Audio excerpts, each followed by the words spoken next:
Everyone, this is Ajay Singh और आप देख रहे हैं सिविल स्टेप हिमाचल। तो देखो, आज हम बात करने वाले हैं इंडिया के सबसे आइकॉनिक रम ब्रांड ओल्ड मॉन्क की। क्या सच में ओल्ड मॉन्क पे बैन लगा दिया गया है या सिर्फ कुछ वेरिएंट्स पे एक्शन हुआ है और इसके पीछे की वजह क्या है? आज हम पूरी कहानी जानेंगे, from its colonial history to the latest FSSAI ban. तो देखो, ओल्ड मॉन्क ना सिर्फ एक रम नहीं है, बल्कि इंडिया के पॉप कल्चर का एक हिस्सा बन चुका है। इसकी शुरुआत हुई थी 19 दिसंबर 1954 को और सोलन के मोहन मेकिंग ने इसे लॉन्च करा था। और देखो, सबसे इंटरेस्टिंग बात यह है कि ये बिना किसी एडवर्टाइजमेंट के भी डेकेड्स तक इंडिया की सबसे पॉपुलर डार्क रम बनी रही। अब आते हैं सबसे बड़े सवाल पर। अगस्त 2026 में एफएसएसएआई ने ओल्ड मॉन्क के कुछ प्रीमियम वेरिएंट्स के खिलाफ रेगुलेटरी एक्शन लिया।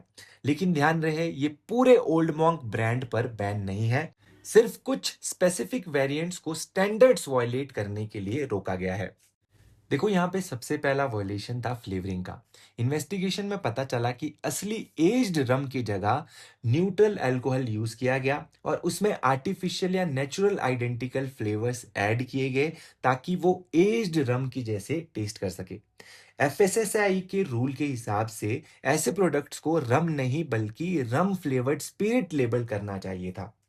दूसरा इशू था मिसलीडिंग एज क्लेम। बॉटल पर 7 ईयर ओल्ड ब्लेंडेड लिखा था, जिससे कस्टमर को लगे कि ये 7 साल पुरानी रम है।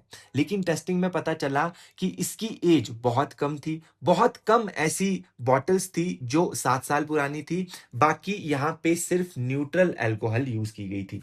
इसीलिए एफएसएसएआई ने इसे मिसलीडिंग लेबलिंग माना। तो चलिए अब ओल्ड मॉन्क की जर्नी के बारे में देख लेते हैं। ओल्ड मॉन्क की कहानी शुरू होती है ब्रिटिश इंडिया से। एडवर्ड डायर ने 1855 में कसौली में एक ब्रूअरी एस्टेब्लिश करी। बाद में इसे सोलन शिफ्ट कर दिया गया क्योंकि वहां का नेचुरल स्प्रिंग वाटर ब्रूअरी के लिए आइडियल माना गया। एच जी मेकिन ने कंपनी को एक्सपेंड किया और ब्रिटिश मिलिट्री कंटोनमेंट तक बियर सप्लाई पहुंचाई। वर्ल्ड वॉर वन के दौरान इंपोर्टेड बियर्स कम हो गई थी, जिसकी वजह से इंडियन ब्रूरीज का बिजनेस काफी बढ़ गया। इस पीरियड में डायर मेकिंग एक बड़ी कंपनी बन गई। और याद रहे, मोहन मेकिंग ने ही इंडिया का सबसे पहला बियर ब्रांड बनाया था, जिसका नाम था लायन। इसके बाद देखो, एक बड़ा इवेंट होता है 1949 में। 1949 के बाद कंपनी इंडियन ओनरशिप में आ गई थी, जब एनएन मोहन ने मेजॉरिटी स्टेक्स एक्वायर कर लिए। इसके बाद नई ब्रूरीज बनाई गई और कंपनी ने ग्लास, फूड प्रोसेसिंग और कई नए सेक्टर में भी एक्सपेंशन किया। इसी दौरान इसका नाम बदलकर मोहन मेकिंग रख दिया गया। इसके बाद देखो, 19 दिसंबर 1954 को वेद रतन मोहन ने ओल्ड मॉन्क लॉन्च करी। ब्रांड का इंस्पिरेशन यूरोप के बेंडिक्टाइन मॉन्क से लिया गया था। इसी वजह से आज भी स्क्वायर बॉटल और स्माइलिंग मॉन्क लोगो इसकी यूनिक आइडेंटिटी बने हुए हैं। कपिल मोहन की लीडरशिप में ओल्ड मॉन्क एक ग्लोबल ब्रांड बन गया।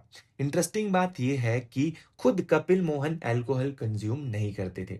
उनका फोकस सिर्फ एक चीज पर था, क्वालिटी। इसी फिलॉसफी ने ओल्ड मॉन्क को दुनिया भर में पहचान दिलाई। तो देखो, कंक्लूजन यहाँ पे ये है कि ओल्ड मॉन्क पूरी तरह से बैन नहीं हुई है। रेगुलेटरी एक्शन सिर्फ उन्हीं वेरिएंट्स पे हुआ है जहां लेबलिंग और कॉम्पोजिशन स्टैंडर्ड्स फॉलो नहीं किए गए। ये केस हमें बताता है कि स्ट्रॉन्ग ब्रांड्स को भी ट्रांसपेरेंसी और रेगुलेशंस का पूरा ध्यान रखना पड़ता है। तो दोस्तों, अगर आपको हमारी एनालिसिस पसंद आई और ये वीडियो आपको अच्छी लगी, तो इस चैनल को आप सब्सक्राइब कर सकते हैं, सिविल स्टेप हिमाचल को सब्सक्राइब कर सकते हैं। और इस तरह की और इंटरेस्टिंग वीडियोस भी हम आपके साथ लाते रहते हैं। तो अगर आपको ये इनिशिएटिव हमारा पसंद आ रहा है, तो आप हमारे चैनल को फॉलो कर सकते हो, सिविल स्टेप हिमाचल को। तो आज के लिए इतना ही, मिलते हैं आपसे नेक्स्ट वीडियो में।